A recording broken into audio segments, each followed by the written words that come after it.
Welcome to the Mad in America podcast, your source for science, psychiatry, and social justice. Hello, this is James, and welcome to the Mad in America podcast. We have a special episode today, which is devoted to recent developments in the UK involving the Royal College of Psychiatrists.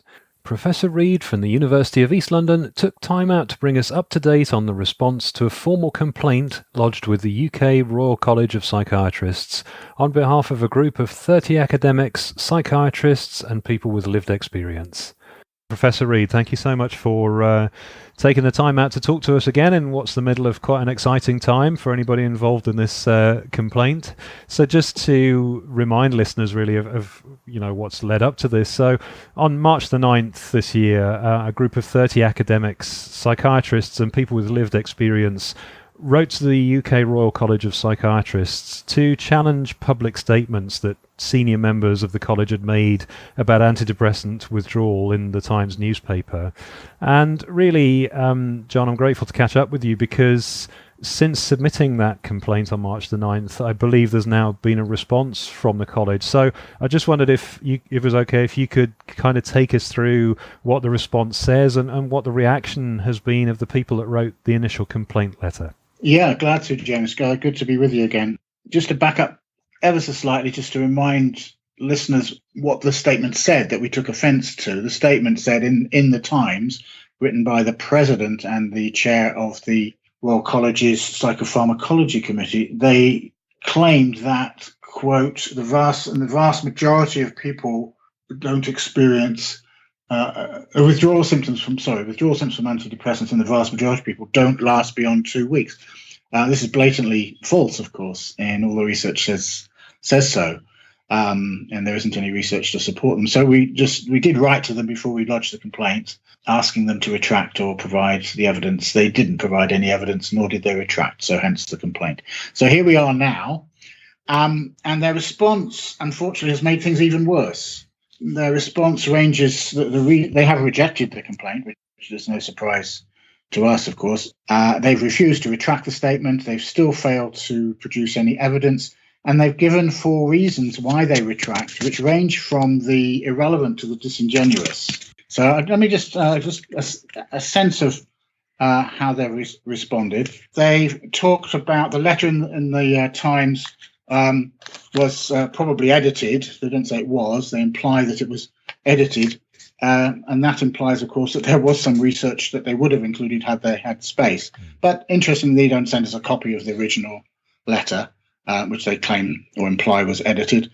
And we've asked them for that. Obviously, we don't expect to get it because we're not really sure that was true on their part. So that was their first sort of response. And it gets worse because they talk about the part of the evidence we submitted to show that this claim was false was their own evidence from their own website. They had a rather good study of 800 service users. It was great to see the college actually listening to service users. It was an excellent study of 800 people showing that withdrawal from antidepressants often lasts beyond 2 weeks.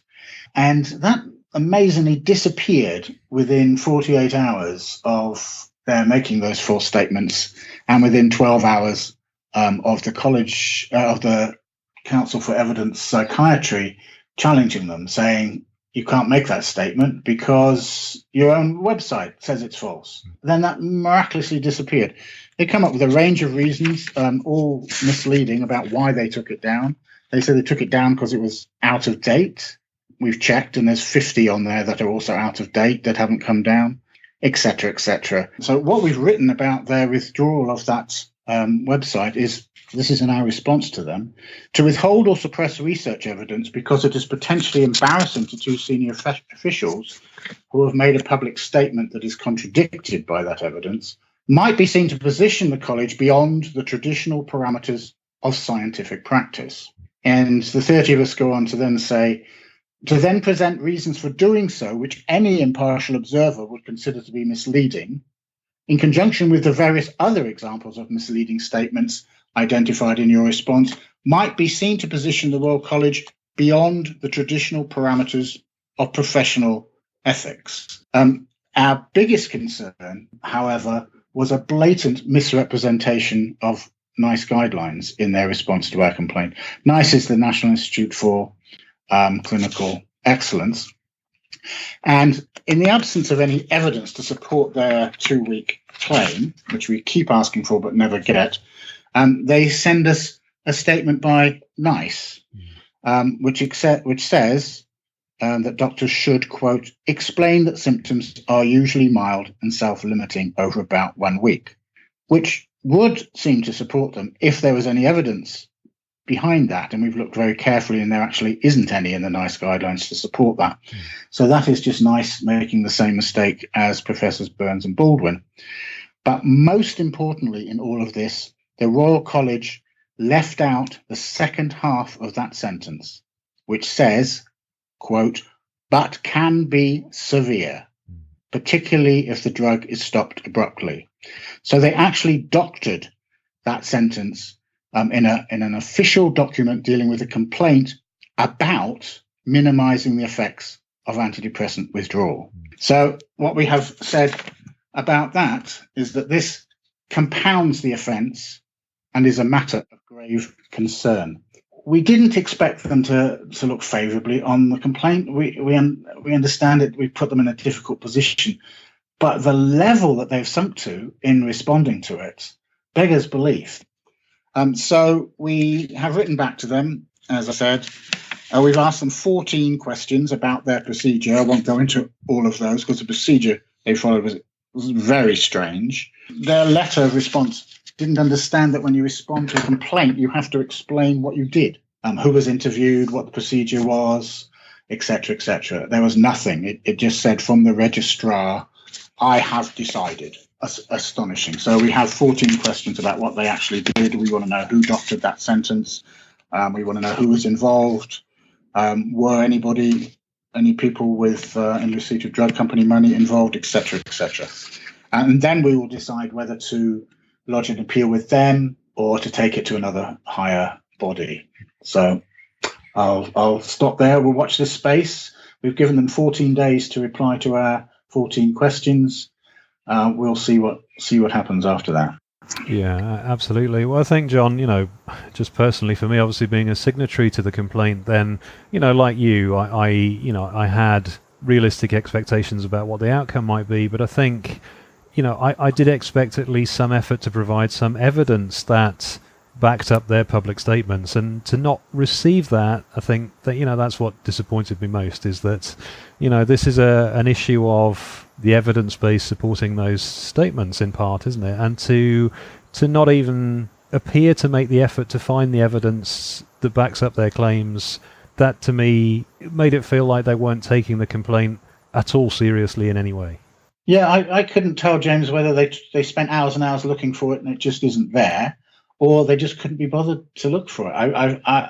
I really don't know, but it's actually worse than that, because we provided them 2 or 3 pages, as you know, with research, not only their own study, but even larger studies than the 800, several studies showing that it's about 50% of people experience withdrawals, and etc. And quite a few studies showing that it's way beyond 2 weeks for a significant number of people. They didn't even comment on that research. They didn't critique it and say, actually, this is not good research. They just ignored it. Or at least they are. Let's be more cautious. Say they are acting as if they were a profession that's not interested in research. Yeah, absolutely. And well, certainly, John, I just, I know I'm a signatory to the letter, but I want to thank you and the other professionals for continuing with this, because it's important that this issue is not let go and not, is followed up on. So I'm very grateful for that. And I also wanted to mention a few days after the response, the Royal Society of Medicine released a podcast where they interviewed Professor Simon Wessely and Dr. Clare Gerada. And in listening to that podcast, they do talk a little bit in that about antidepressants and about antidepressant withdrawal. And again, there was some statements made during that podcast which I guess fall into this similar category of perhaps where's the evidence for that. So I just wondered if we could talk a little bit about that interview, and obviously we'll provide a link to it so people can listen to it themselves. But what were your reflections on hearing those comments? So yes, that was an interesting podcast, James. We had two very eminent people talking for quite a long time about antidepressants, specifically about withdrawal, in fact. I'm not sure it was a coincidence that this happened right in the middle of this complaint process and the publicity that's generated around withdrawal. It does sometimes feel that some of the statements that come out aren't actually sort of just accidents and carelessness. Sometimes it feels a bit more like a concerted effort to minimize the withdrawal effects of antidepressants. So anyway, we have Simon Wessely, the ex-president of the Royal College of Psychiatry, and Clare Gerada from the Royal College of GPs. I think actually they should actually declare when they do joint interviews that they are actually husband and wife. I think that would be a proper thing to do. But anyway, it started off with Simon talking about the excellent article in the New York Times recently by Ben Carey, where Ben goes into great length to document the withdrawal effects and long-term abuse and overuse, etc. But to listen to Simon talk about it, you'd think it was an article about how effective the drugs were. It was very strange. And then it got even stranger because Clare, who's a very undoubtedly an esteemed and respected GP, talking about having seen tens of thousands of patients with mental health problems, and only ever having seen less than 5. She could count them on one hand, the people she had seen with withdrawal effects from antidepressants. And this is a problem because the research says quite clearly, we've got about 5 studies now showing that on average about 50% of people, when they try to come off or reduce, 50% experience withdrawal effects, and with a high proportion of those describing them as severe. So there's a huge difference between 50% and less than a fraction of 1% that the particular GP is reporting. And one has to wonder whether that's because there's a difference of what happens when you ask or when perhaps you don't ask. But something strange is going on there, and that's a very different. So Claire's experience, or her report of her experience, is very different from what people on antidepressants actually say when you actually ask them. But it got even stranger than that, because she went on to advocate using antidepressants in a preventative way, which I find quite disturbing. She talked about, quote, the need for doctors to move away from this fear that is being propagated by the media and certain other people, unquote, about prescribing antidepressants. And this is a strange statement in a context of about 65 million prescriptions a year already. We have 1 in 10 people now, which means 1 in 7, roughly, 1 in 7 women, because women are given them twice as often as men. And yet here we have, and Clare isn't the only person advocating for more antidepressants. I haven't heard a suggestion we should use them preventatively before. That's particularly concerning, but she certainly isn't alone in suggesting that we need more of them rather than less. And this is all rather disturbing.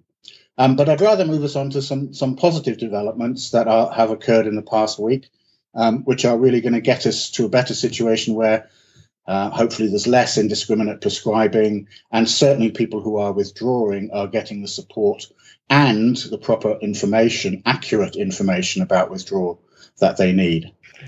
Just yesterday, we had the first meeting of Public Health England's Expert Advisory Board, who are advising Public Health England in their very exciting review that they are doing on behalf of the British government into dependence on prescribed medicines. And antidepressants is on the list of drugs that are being looked at. So that's very exciting. Last week, we heard the Scottish government hear that their petitions committee hear the petition from Marion Brown and hundreds of other people about antidepressant withdrawal in Scotland. They got a very favourable hearing. And I think as we speak, the Welsh Parliament is hearing a similar petition. They are, yeah. And it's very exciting. So in the real world of evidence-based research and official bodies who are actually interested in the well-being of people who are on these drugs, things are going quite well. And particularly heartened by something that happened in our House of Lords on Friday, where the Earl of Sandwich raised this whole issue of our of our complaint about the statement made by Professors Burns and Baldwin. And I'm going to quote from Hansard, which is Parliament's official record from Friday, quote, "This statement has appalled a large number of psychiatrists and patients who have lodged a complaint with the college, including some who have experienced withdrawal effects for between 11 months and 10 years. So there you are, James. You were just mentioned in the House of Lords. Good on you. Even the Royal College's own survey of 800 users found that withdrawal symptoms generally lasted for up to 6 weeks, with a quarter reporting that lasted more than 3 months. And he goes on to say, if even one of our leading institutions, i.e. the college, can mislead Times readers on a matter of public safety, what hope does the government have of explaining these things to the general public? So there we have a statement in the House of Lords that the college has indeed misled the public. And I don't think they can hide anymore. I hope they can just begin to realize that the days when they can just make any old statement they like to pursue their agenda of medicalizing human distress or just promoting the rather narrow biological view of distress that their profession has, or whatever their agenda is, it's over. They cannot just continue to do that and get away with it. So we're keen, when this is all over, to sit down with them and sort of start again and put all this behind us and find a positive way to provide proper information and proper services for people who are struggling to come off antidepressants. Well, as I say, John, to repeat, thank you so much to you and the others for not being willing to let this issue go and to follow it through. I think it is incredibly important that they are held to account on these statements. The public awareness of this is so important, and I'm so grateful to you all for following this through. Thank you. I'd like to end by saying that those of us who come at it from a research or clinical perspective, also, it's very important to us that there are 10 signatories like yourself who have been struggling with these issues, because you're the people that it's actually about. And just to note, in ignoring the research around this complaint, the college has also literally ignored the 10 of you. Because in our complaint, we named, didn't we, how long each one of you have been experiencing withdrawal symptoms. And they have actually ignored the 10 of you as well. And that is equally important to ignoring all the research. So I just wanted to say that and say it's good that we're all working together. And I think we're actually making some real progress. John, thank you so much. I know I'm so grateful to you for taking the time, because I know how much is going on around this, and it's quite it can be quite a stressful time. So thank you so much for making time to talk about this. It's really good to be able to update people. So thank you. Very welcome, James. Take care. So, my thanks to John for bringing us up to date, and if you wanted to find links to the supporting information discussed, including where to find the Royal Society of Medicine's interview with Professor Wessely and Dr. Gerada, you can find them on the post that accompanies this podcast on madinamerica.com. So, thank you for listening, and until next time, take care. Thank you for listening to the Mad in America podcast. Visit madinamerica.com for more news, views, and updates.